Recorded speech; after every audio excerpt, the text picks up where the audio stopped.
Now we're ready to add the title of our book and the author's name. So when we work with the type tool, it actually creates a new layer for the type, and it creates it based on what you have selected in your layers panel.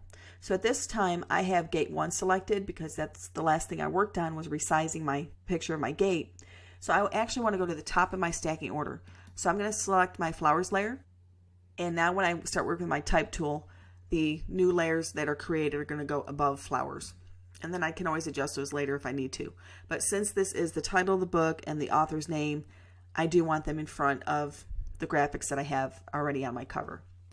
Okay, let's change our workspace to typography. I'm going to click Window, Workspace, and select Typography. This resets my panels. I'm going to change my tools panel to double wide so we don't have anything cut off. And you'll notice on the right hand side of my screen now, I have my character and my paragraph panels in a grouping, and then below that I have paragraph styles and character styles. This is a new feature that you can now create styles for paragraphs and characters. You're probably familiar with this if you've used InDesign or even Microsoft Word, where you can create a style for a character or a paragraph and be able to reuse them. And then if you go back in and make any changes to that style, anything that has that style applied to it will automatically update, which is a real nice feature. Okay, I'm going to select my type tool, and I'm going to point and click on my canvas in front of the door, and I'm going to type The Secret Garden. And I'm going to press my return key or my enter key at the end of each word so that my words are stacked one on top of each other. Now, before I click outside of my text and commit to it, you'll see here on the options panel, we do have the option to click our check mark or press our not sign if we change our mind. We're not going to do any of that yet. We want to highlight our text, click and drag to highlight it, and we want to make it larger. So let's try maybe 36. That's a little small. Let's go a little bit larger. Let's try 60. Now, we don't want to keep playing with the size of the font too much at the beginning because the style of font that we choose can influence the size of the font. Okay, now we want to pick a font. I'm going to click up here on the menu for our fonts. And remember, this one's being designed for children of elementary age. So when we were brainstorming, we had considered possibly a blocky font or a font that may have looked like handwriting. So as you can see on the right hand side, next to the names of our fonts, we do see sample fonts showing us the style or the appearance of the font. Now keep in mind, the font can set the tone of your document. It can influence a reader by the appearance of the font to let us know maybe the style of the book. You've probably noticed this when you're reading magazines or looking at articles, that the style of font can really influence, before you even start reading anything, can influence your feelings behind what you're about to read. So a more professional font, you're going to see those on business cards, and maybe a more casual font you might see in some styles of magazines depending on the type of article. But when we're looking at news magazines like Newsweek and Time, you're going to see something that's probably a little bit more clean and crisp because of the style of writing that they're using. Okay, this font is Giddy Up, and we can see it's a little scrolly and it's young looking, but kids our age might have a hard time reading that because it's not your standard style letters that they may be used to.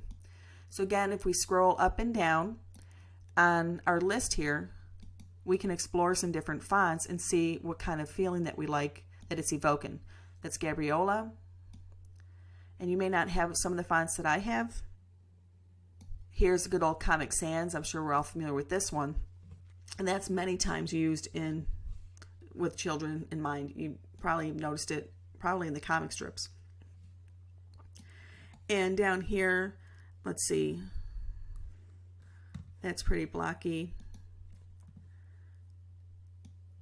So again, I mean, you can explore all day trying to choose a font that you like. Here's one that kind of gives the hint of almost going to be cursive. But again, it's the print version, and there is one that's a script version. Let's go ahead and go with Comic Sans, since I'm sure that's a standard font for everybody, and it does look like one that you might see for a younger age person that it would attract them. Okay, the other thing we want to look at is the color. I'm going to click on my color picker, the set the text color box here at the top, going to pull this off to the side so I can see it at the same time. And what I like to do when I'm actually designing something is consider what other colors are already in use in my document. So this will help bring in repetition, which is one of your design elements that people encourage you to use, because it helps the reader or the person that's looking at your document start to see how things go together, and it makes them more comfortable. We start to pick colors that don't make sense with our picture. You can see how it kind of starts to stand out and it's more abrupt, and depending on what color you choose, it could actually make your person feel uncomfortable when they look at it. Oh, orange actually looks kind of good here, doesn't it? And it's picking up the colors from the brick.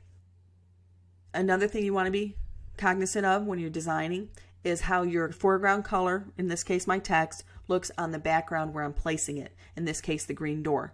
Some colors don't work well together, and it can actually cause the letters to appear as if they're moving and can bother your reader when they're looking at it. And you can usually counteract that by adding a stroke.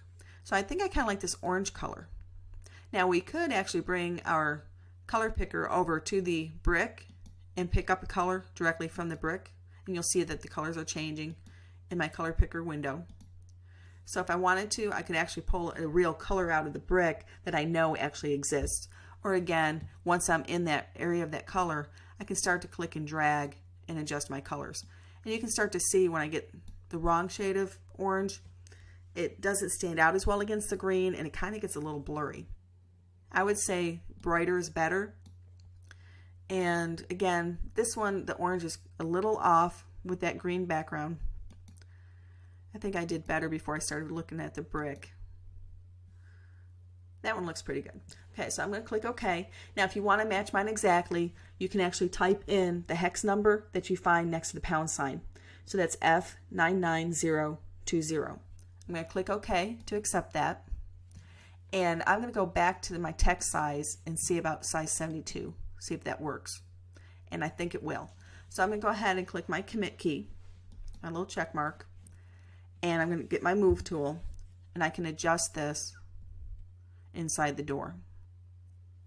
And that actually, that color complements really well with the door. It makes it stand out. Let's grab the text tool again and add our author's name. So I'm just going to point and click here towards the bottom. We can always adjust it later. And you'll notice that the font has stayed with the last setting. So it's got the Comic Sans and it's 72 points and it's orange. And again, we can adjust that later. So the name of the author is Frances Hutchinson Burnett. Okay, now obviously I'm going to have to make that smaller, and we'll even see if I spelled it right. I'm going to change this maybe to size 14. That's way too small. Now, an author's name is not that important for a young child as it is for someone who's older, who starts to find authors that they like and they start going back to them.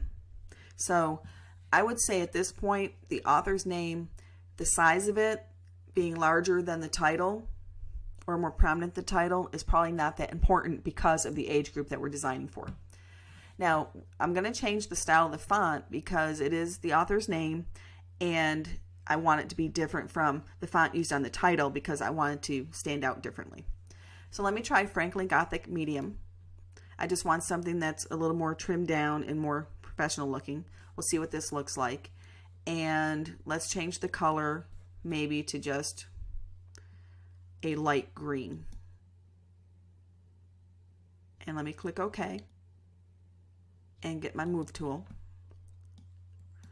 And I'm going to move this down here at the bottom. And let's see if I spelled it correctly, and I believe I did. Okay, so now we can tell that we still need some work. We might need to go back and edit some of the text for color or for the style of the font, but for now this is a nice place to get started. So we've got the title here in the center, and we're using that as kind of proximity because the title is the most important part of the book. So we've got it with the door as part of the proximity and design principles because the door is a key element in the story of the book and the fact that it's locked, and it's what makes the garden